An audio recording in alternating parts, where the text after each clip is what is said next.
Have you heard that buy and hold real estate is the way to go to build long-term wealth, but you're just like, hey, where's the cash flow, especially here in Austin? Well, today I'm gonna break down why buy and hold can still be a fantastic investment and where it belongs in your portfolio and exactly how much you should consider putting in there. If you're into real estate, personal finance, or small business, please consider giving this video a like and a subscribe to see new videos that I release every week. Thanks so much. So I'm a realtor, a real estate developer, and an investor here in Austin, Texas.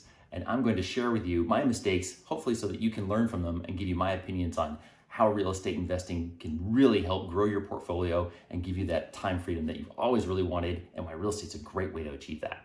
All right, so buy and hold investing, especially here in Austin, is really kind of a mixed bag. Austin is really difficult to cash flow in, and investors always say like, well, hey, can you find me something that cash flows? And really that's all that they want. That's kind of like their one little litmus test for, if it cash flows, I'll buy it. Well, Austin is more of an appreciation town, and cash flow can be really, really difficult. However, cash flow really isn't the only thing to measure a real estate investment by. There are really 6 key areas that a residential real estate investment will help grow your wealth over time. They are cash flow for sure, appreciation, depreciation, equity pay down, deduction of interest, and equity on the buy. Okay, so let's talk about all of these. Okay, so cash flow is basically that the rents that you're taking in are going to be greater than the sum of the payments that you're putting out. And all of the payments that really go into a house, the PITI, and some maintenance coverage stand for the principal and the interest. That's typically what's going to be put together from your loan, and then the taxes and insurance, and then you're also going to have maintenance. So every 5-10 years, there's going to be things that need to be done. A roof will last 20-25 years, and HVAC will last 15 to 25 years. You're going to need to repaint the house every couple of years. So each one of those adds up, and you want to like put all of that into your cost estimates for the total return on investment for your property. So here in Austin, appreciation is really important because there's so many people moving into the city and it's growing. You get appreciation by the virtue of the proximity to downtown or other urban centers. You're only going to have appreciation in markets where you have positive demographic pressure. So if people are moving in and the population is growing, then that will give you appreciation. If you have a flat market where the population doesn't move that much, then you won't have appreciation. And in that type of market, you should look for positive cash flow. But in areas like Austin, because of that appreciation, you're not going to get as much cash flow. So by example, kind of like the median house in Austin, if you were to buy one for a possible rental, let's say you could buy a $300,000 house that you rent. Maybe you could rent that house out for $1,800 a month. And then when you add up all of those costs and expenses, you're probably going to be breaking even in just covering the note, depending on what the taxes and the maintenance are. So you think like, well, why should I buy that if it's not going to, put money in my pocket every month? Well, there are several big reasons why. Okay, number 3 is depreciation. Now, it's a tax thing, but it's a really powerful tax thing. And what that allows you to do is deduct 1/27th of the value of the house every year. Now, check with your accountant first to make sure that those numbers are correct, and it depends on the asset. But when you purchase your asset, you can plan on deducting 1/27th of that property from your income tax. And that goes a really long way to helping boost your total net worth. And I'll show you how that combines with the other couple things here in a minute. Okay, so number 4 is equity pay down. So let's say that your rents are matching your outlays just exactly. So you're taking in $1,800 a month in rent, and you're paying out $1,800 a month in principal, interest, taxes, and insurance. So at the end of the year, you don't have any extra money in your pocket. However, you're actually paying down, let's say $300 or $400 a month on the note. So that note, let's say you had a 20% down and 80% loan on your rental property, that note goes down by a couple $100 every month, and that adds up over time. So even though you don't see the dollars in your account, you do see it in your net worth because your liabilities go down by the amount that payment is paid down every month, and that does start to add up a lot. Okay, number 5 is the deduction of interest. So this is a powerful one. Any interest that you spend, including taxes on a property, you can deduct from your total income. Now, this really helps if you also have W-2 or other 1099 income. So if you're a working person and you have income from other sources, you can deduct the interest and the depreciation from a property from that other income. So your total tax picture gets better because you can deduct those expenses. And I'll show you an example here in a second. Okay, number 6 is equity on the buy. And so what that means is, let's say the house will sell for $300,000 if it's totally dressed up, it's really nice and new, and it looks fantastic. Well, let's say you buy it in a dilapidated state. So it needs new floors, new paint, new roof, what have you, and it needs a rehab. So you buy it for, let's say, $225,000.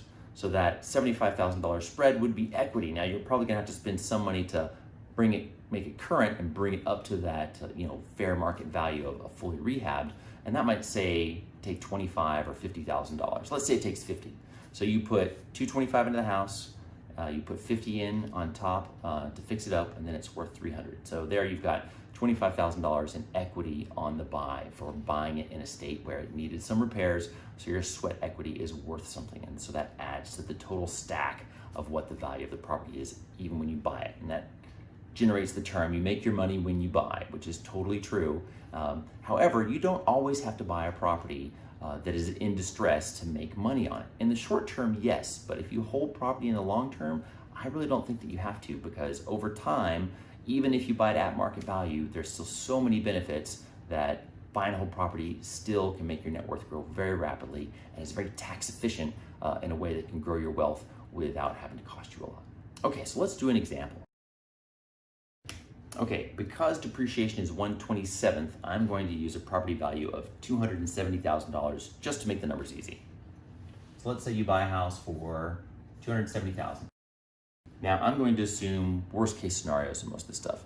Let's say that you have no equity on the purchase. You buy it for $270, it's really worth $270, so that's the house that you bought. All right, so I've done the numbers for this example, and I'm gonna break this down for you. So if you bought a house for $270,000, and I've looked this up in Austin, and let's say you can rent that house, let's say it's a regular 3.2, 1,500 square feet, maybe on the outskirts of Austin, you could probably rent that house safely for $1,600 a month. Now, what does it cost to own that house? So let's say you have to put 20% down. Now, the reason I say that you want to put 20% down, especially with an investment property, not so much for your personal property, but this way you avoid mortgage insurance, which is just a really unnecessary expense.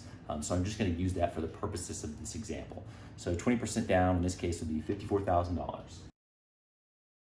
Now, if you finance that at 4%, which is actually a decent rate for an investment nowadays, given that personal investors or personal homeownership loans, you're probably getting it less than 3%, especially if you have good credit. So 4% is a reasonable number as of the making of this film. So a loan at 4% for the balance of that, which is going to be roughly $220 some odd thousand, is going to give you a principal plus interest payment of $1,636.72. Now, that payment, you'll notice, is $38 more per month than the rent that you can get. So you're technically losing a little bit of money every month. So that's not cool. Why would you make this investment? Well, let me show you why. Okay, first let's talk about the interest that you would pay. So at 4%, just in the first year, you would pay $85.70 in interest, which you can deduct. Also, because of depreciation, you can depreciate 1/27th of the value of the house. Because it's $270,000, I'm gonna call that $10,000. So you've got $18,570 in deductions on this house that you just bought, which is great because let's say you have a 28% tax bracket. Again, I'm just making the numbers up, but if you had that tax bracket, you would save $5,200, 28%, on your taxes, which means that you could deduct this. So 28% of that $18,570 is roughly $5,200. So that's money that you would not normally pay in your total taxes. So that's money in your pocket, so that's a gain. Now, let's talk about the next thing, which is your equity gain. So of that $1,638 that you pay to the bank every month for your principal, interest, taxes, and insurance, the principal adds up to another $3,800 a year. Now, that is covered by your rent. Even though the rent's only $1,600, you're losing that $38 a month. So if we multiply that out, let's call it $40 a month. That would be, let's see, $480 that you would lose every year by having to pay that $38 that you're losing every month. So let's write that down. Now, the last piece is, let's assume that we appreciate a little bit. Let's say we appreciate only 3%, which is really conservative for Austin, but at $270,000, 3% of that is $8,100. So if we add all this up, it comes out to 16,720. Now I know that's kind of low, but I'm just gonna rewrite it. $16,720.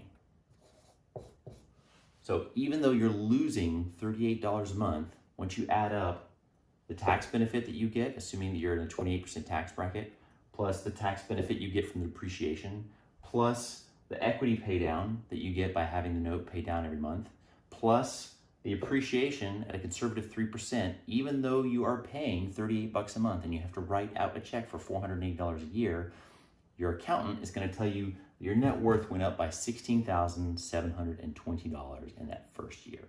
That's pretty cool. All right, and considering you put $54,000 in, that comes up to roughly 30% returns in 1 year for something that has negative cash flow. So not too bad. So where does this investment fall in terms of classification? Now, when I say that, I'm referring back to a video that I did about asset allocation, whether this is a bucket 1, 2, 3, or 4 type of investment, 4 being the safest, 3 being not so safe, 2 being like really not safe, and 1 being totally speculative and probably going to lose your money.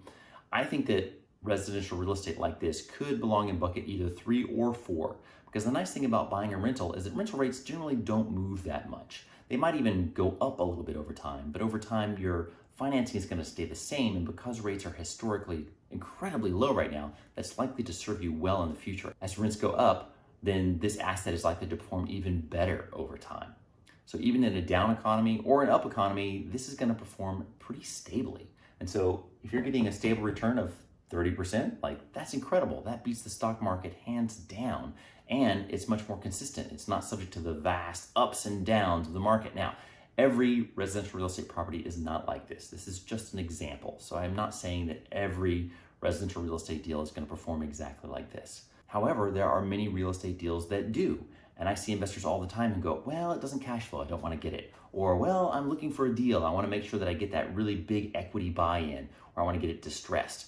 I mean, those are great things to do, but in this scenario, we didn't get either one of those, and it's still giving us a 30% return. So there are plenty of residential real estate properties out there that would meet this criteria and be able to give you 15% or better once you include all of the appreciation, depreciation, tax benefits, and the equity pay down that you're going to have with single family investing. Now, you do have to manage that property, but it can still be very lucrative, especially if you're willing to hold it in the long term.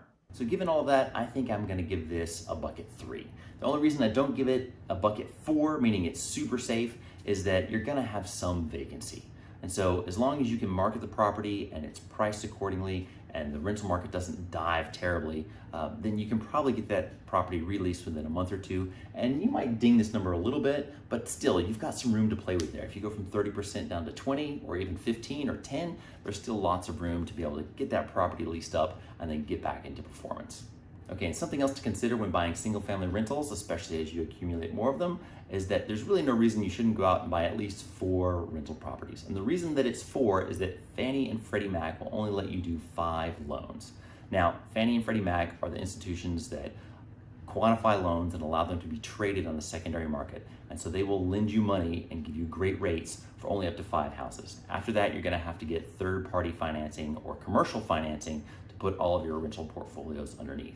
But you can get great terms on Freddie and Fannie money because they have an incentive for you to own and purchase houses, but only 4. So go ahead and take advantage of those low interest rates on Freddie and Fannie money and get 4 residential properties. So those first 4 properties can be your gateway into commercial lending.